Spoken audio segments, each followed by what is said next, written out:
ABDM रे अंशग्रहण करी doctor एवं रोगी सुविधा विषय मॉड्यूल को स्वागत। एही शिक्षण मॉड्यूल शेष में आपण एबीडीएम रे अंशग्रहण करी डाक्तर एवं रोगी लाभ बुझिबारे समर्थ हेबे।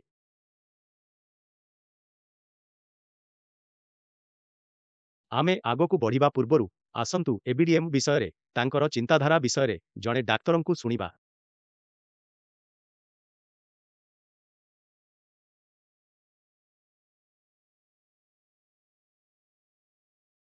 आमे समस्ते अनुभव करूछु जे अनेक नूतन ज्ञानकौशल जोगु समग्र विश्व में स्वास्थ्य सेवा द्रुत गति में विकसित हेउछि एवं डाक्तरखाना परिचालना सूचना प्रणाली एवं वैद्युतिक मेडिकल रेकर्ड भली डिजिटाल उपकरणर व्यवहार डाक्तर मानकर जत्न समय ठीक सूचना पाइबा एवं क्लिनिकाल निष्पत्ति समर्थन प्रणाली क्लिनिकाल डिसिजन सपोर्ट सिस्टम पाई ठीक भाव में व्यवहार करिबार क्षमता को व्यापक भाव में प्रभावित करिछि।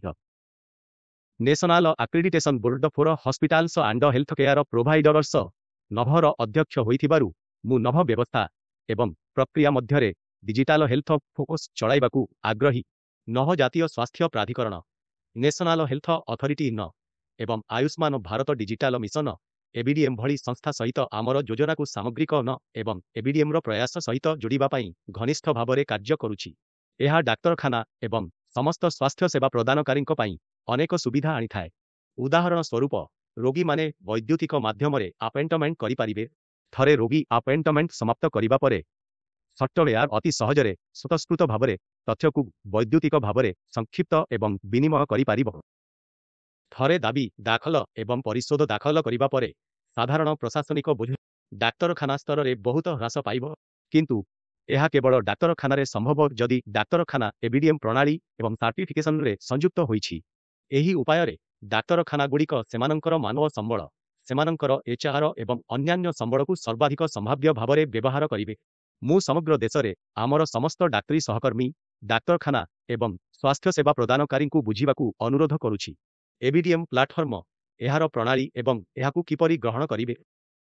एबीडीएम अनुपालनर एक गुरुत्वपूर्ण दिग हेउछि आपणक सुविधारे डाक्तरखाना परिचालना सूचना सॉफ्टवेयर कार्यकारी करिबा।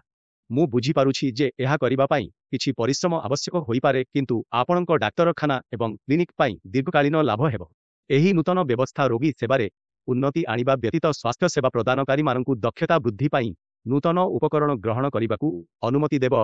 बंधुगण आगे आसंतु एवं डिजिटल स्वास्थ्य परिवर्तन यात्रा रे जोग देबा एवं भारत रे स्वास्थ्य सेवा को एक उच्च स्तर रे पहुंचाइबारे साहाय्य करिबा पई आमर मिशन आपणंकु शुभेच्छा जणाउछि।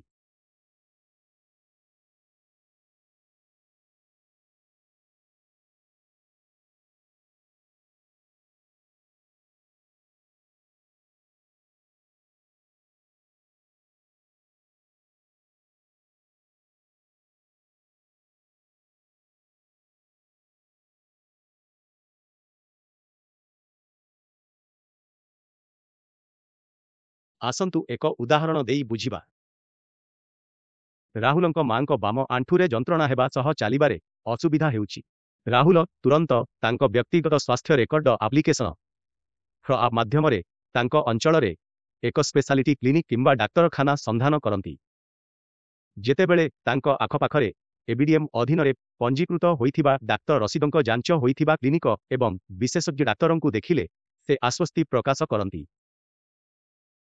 एहा परे से तांक आप जरिया रे डॉक्टर रसीदंक अपॉइंटमेंट बुक करंती एवं क्लिनिक रे तांकु देखा करंती। जेहेतु क्लिनिक पूर्वरु एबीडीएम सक्षम हमिस व्यवहार करुछि, डाक्तर रसीद राहुलंक मानक पूर्व स्वास्थ्य रेकर्ड को ऑनलाइन एक्सेस करिबाकू अनुरोध करिसंती। राहुल एबीडीएम रो एक अंश भावरे कनसेंट मैनेजर गेटवे माध्यम रे आवेदन उपरे आवश्यक सम्मति देई आप व्यवहार करी तांक मानक स्वास्थ्य लकर रे संरक्षित स्वास्थ्य रेकर्ड को शीघ्र विनिमय करंती।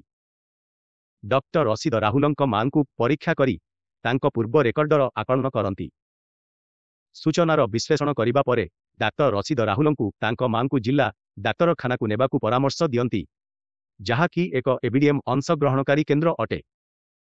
जिला डाक्तरखाना बहुत दूर रे थिबारु डाक्टर रसीद डाक्तर अनुरागंक सह दूरभाष परामर्श टेलीकनसल्टेशन पाई परामर्श देइछंती एवं राहुलंकू तांक मानक रिपोर्ट विनिमय करिबाकू अनुरोध करंती। ରାହୁଲ ଏହି ଅନୁରୋଧକୁ ଗ୍ରହଣ କରନ୍ତି ଏବଂ ତାଙ୍କ ଫ୍ର ଆପ୍ ମାଧ୍ୟମରେ ତୁରନ୍ତ ତାଙ୍କ ମାଙ୍କ ରିପୋର୍ଟ ବିନିମୟ କରନ୍ତି। ଦୂରଭାଷ ପରାମର୍ଶ ଟେଲିକନସଲଟେସନ ମାଧ୍ୟମରେ ଏବଂ ରାହୁଲଙ୍କ ମାଙ୍କ ବ୍ୟାପ ଏବଂ ଅତ୍ୟାଧୁନିକ ସ୍ୱାସ୍ଥ୍ୟ ରେକର୍ଡକୁ ଆକ୍ସେସ୍ କରି ଡାକ୍ତର ଅନୁରାଗ ରାହୁଲଙ୍କୁ ବିସ୍ତୃତ ଯାଞ୍ଚ ପାଇଁ ତାଙ୍କ ମାଙ୍କୁ ଜିଲ୍ଲା ଡାକ୍ତରଖାନାରେ ଭର୍ତ୍ତି କରିବାକୁ ପରାମର୍ଶ ଦିଅନ୍ତି। ଜିଲ୍ଲା ଡାକ୍ତରଖାନାରେ ଆଣ୍ଠୁ ଗଣ୍ଠି ଏକ୍ସରେ ପରୀକ୍ଷା ପାଇଁ ଡାକ୍ତର ପରାମର୍ଶ ଦିଅନ୍ତି। ଏକ୍ସରେ ଅନୁସନ୍ଧାନ ଆଧାରରେ ଡାକ୍ତର ଅନୁରାଗ ରାହୁଲଙ୍କ ମାଙ୍କ ପାଇଁ ଫିଜିଓଥେରାପି ଅଧିବେଶନ ପାଇଁ ପରାମର୍ଶ ଦେଇଛନ୍ତି। ପରେ ରାହୁଲଙ୍କ ମା ଫିଜିଓଥେରାପି ଚିକିତ୍ସା କରାଇ ଡିସଚାର୍ଜ ହୋଇଯାଆନ୍ତି। ଜିଲ୍ଲା ଡାକ୍ତରଖାନା ହମିସ୍ରେ ଡିସଚାର୍ଜର ସଂକ୍ଷିପ୍ତ ରେକର୍ଡ ରଖିଥାଏ। ଏହି ଡିସଚାର୍ଜ ରେକର୍ଡ ରାହୁଲଙ୍କ ମାଙ୍କ ଅଭା ନମ୍ବର ସହିତ ମଧ୍ୟ ଜଡ଼ିତ ଏବଂ ଯେକୌଣସି ସମୟରେ ରାହୁଲଙ୍କ ମା ଏବଂ ରୋଗୀର ଉପଯୁକ୍ତ ସମ୍ମତିରେ ଅନ୍ୟ କୌଣସି ସେବା ପ୍ରଦାନକାରୀଙ୍କ ଦ୍ୱାରା ଆକ୍ସେସ୍ କରାଯାଇପାରିବ। ରାହୁଲଙ୍କ ମାଙ୍କ ଉଦାହରଣରୁ ଏହା ସ୍ପଷ୍ଟ ଯେ ଏବିଡିଏମ୍ ସ୍ୱାସ୍ଥ୍ୟସେବା ଯୋଗାଣରେ ଉନ୍ନତି ଆଣିବାରେ ଏକ ବଡ଼ ଭୂମିକା ଗ୍ରହଣ କରିଥାଏ ଏବଂ ଡାକ୍ତରଖାନା ଏବଂ ରୋଗୀମାନଙ୍କୁ ଏକାଧିକ ସୁବିଧା ପ୍ରଦାନ କରିଥାଏ। ଏବେ ଆସନ୍ତୁ ଜାଣିବା ଏବିଡିଏମ୍ରେ ଅଂଶଗ୍ରହଣ କରି ଡାକ୍ତରଖାନାଗୁଡ଼ିକ କିପରି ସୁବିଧା ପାଇପାରିବେ। ଡାକ୍ତରଖାନାଗୁଡ଼ିକ ସେମାନଙ୍କର ବିଶେଷତା, ପ୍ରଦାନ କରାଯାଇଥିବା ସେବା ଏବଂ ଯୋଗାଯୋଗ ବିବରଣୀକୁ ପ୍ରଚାର କରିବାକୁ ସକ୍ଷମ ହେବେ, ଯାହା ବ୍ୟକ୍ତି କିମ୍ବା ରୋଗୀଙ୍କ ପାଇଁ ବ୍ୟାପକ ଆବିଷ୍କାରକୁ ସକ୍ଷମ କରିବ। ଯାଞ୍ଚ ହୋଇଥିବା ସ୍ୱାସ୍ଥ୍ୟ ରେଜିଷ୍ଟ୍ରିରେ ତାଲିକାଭୁକ୍ତ ହେବା ଦ୍ୱାରା ଅନଲାଇନ ଉପସ୍ଥିତି ବୃଦ୍ଧି ପାଇବ ଏବଂ ବ୍ୟକ୍ତି କିମ୍ବା ରୋଗୀଙ୍କ ମଧ୍ୟରେ ବିଶ୍ୱାସ ସୃଷ୍ଟି ହେବ। ରୋଗୀଙ୍କ ପୂର୍ବ ରେକର୍ଡଗୁଡ଼ିକର ସହଜ ଉପଲବ୍ଧତା ସହିତ ରୋଗ ନିର୍ଣ୍ଣୟ ଶୀଘ୍ର ଏବଂ ସଠିକ୍ ହୋଇପାରିବ, ଯାହା ଏକ ଉନ୍ନତ ଚିକିତ୍ସା ଯୋଜନା ଏବଂ ରୋଗୀଙ୍କ ଉନ୍ନତ ଯତ୍ନ ଦିଗରେ ଆଗେଇ ନେବ। ଡାକ୍ତରଖାନାଗୁଡ଼ିକ ଅଭା ସହିତ ରୋଗୀଙ୍କୁ ଶୀଘ୍ର ପଞ୍ଜୀକରଣ କରିପାରିବେ ଏବଂ ସହଜରେ ସେମାନଙ୍କ ପରିଚୟପତ୍ର ଯାଞ୍ଚ କରିପାରିବେ। ଏବିଡିଏମ୍ ରୋଗୀମାନଙ୍କ ସୂଚନା ଏବଂ ଡାକ୍ତରଖାନା ପରିଚାଳନା ପାଇଁ ହମିସ୍ ବ୍ୟବହାର ଆରମ୍ଭ କରିବାକୁ ଡାକ୍ତରଖାନାଗୁଡ଼ିକୁ ଉତ୍ସାହିତ କରେ, ଡାକ୍ତରଖାନାଗୁଡ଼ିକୁ ଦକ୍ଷ କରିବା ସହ ବ୍ୟବସାୟ ଅଭିବୃଦ୍ଧିକୁ ତ୍ୱରାନ୍ୱିତ କରେ। ଭବିଷ୍ୟତରେ ବିଭିନ୍ନ ସଂସ୍ଥାରେ ପଞ୍ଜୀକରଣ, ଲାଇସେନ୍ସ ନବୀକରଣ ଏବଂ ବୀମା ଏଜେନ୍ସି ଏବଂ ଟିପିଏ ଇତ୍ୟାଦି ସହିତ ସହଜରେ ପଞ୍ଜୀକରଣ କରିବା ପାଇଁ ଡାକ୍ତରଖାନାଗୁଡ଼ିକ ପାଇଁ ଏକକ ପ୍ଲାଟଫର୍ମ ଉପଲବ୍ଧ ହେବ। ଆସନ୍ତୁ ଜାଣିବା ଏବିଡିଏମ୍ରେ ଅଂଶଗ୍ରହଣ କରି ରୋଗୀମାନେ କିପରି ଉପକୃତ ହେବେ। ରୋଗୀମାନେ ସେମାନଙ୍କର ସ୍ୱତନ୍ତ୍ର ସ୍ୱାସ୍ଥ୍ୟ ପରିଚାୟକ ବ୍ୟବହାର କରି ଡାକ୍ତରଙ୍କ ପ୍ରେସ୍କ୍ରିପ୍ସନ, ପରୀକ୍ଷାଗାର ରିପୋର୍ଟ, ପୂର୍ବ ଡିସଚାର୍ଜ ସାରଣୀ ଇତ୍ୟାଦି ସେମାନଙ୍କର ସ୍ୱାସ୍ଥ୍ୟ ରେକର୍ଡକୁ ଲିଙ୍କ ଏବଂ ବିନିମୟ କରିବାକୁ ସକ୍ଷମ ହେବେ। ଏବିଡିଏମ୍ ଇକୋସିଷ୍ଟମରେ ବୈଦ୍ୟୁତିକ ଭାବରେ ରୋଗୀ ଏବିଡିଏମ୍ ସକ୍ଷମ ସ୍ୱାସ୍ଥ୍ୟସେବା ପେସାଦାର ଏବଂ ସୁବିଧାଗୁଡ଼ିକ ସନ୍ଧାନ, ବୁକିଂ ଏବଂ ପରାମର୍ଶ କରିବାକୁ ସକ୍ଷମ ହେବେ। ରୋଗୀମାନେ ଡକ୍ୟୁମେଣ୍ଟେସନ, ପଞ୍ଜୀକରଣ, ଆପଏଣ୍ଟମେଣ୍ଟ ବୁକିଂ ଏବଂ ପରାମର୍ଶର ସମୟ ଏବଂ କିଛି ଖର୍ଚ୍ଚ ସଞ୍ଚୟ କରିବାକୁ ସକ୍ଷମ ହେବେ। ରୋଗୀମାନଙ୍କୁ ସ୍ୱାସ୍ଥ୍ୟସେବା ପ୍ରଦାନକାରୀଙ୍କ ପାଖକୁ ସ୍ୱାସ୍ଥ୍ୟ ରେକର୍ଡର ନକଲ ନେବାକୁ ପଡ଼ିବ ନାହିଁ। ରୋଗୀମାନେ ଦୀର୍ଘକାଳ ସେମାନଙ୍କର ସ୍ୱାସ୍ଥ୍ୟ ରେକର୍ଡ ପରିଚାଳନା ଏବଂ ରକ୍ଷଣାବେକ୍ଷଣ କରିବାକୁ ସକ୍ଷମ ହେବେ। ଓପିଡି ପଞ୍ଜୀକରଣ ପାଇଁ ରୋଗୀଙ୍କୁ ଲମ୍ବା ଧାଡ଼ିରୁ ମୁକ୍ତି ମିଳିବ।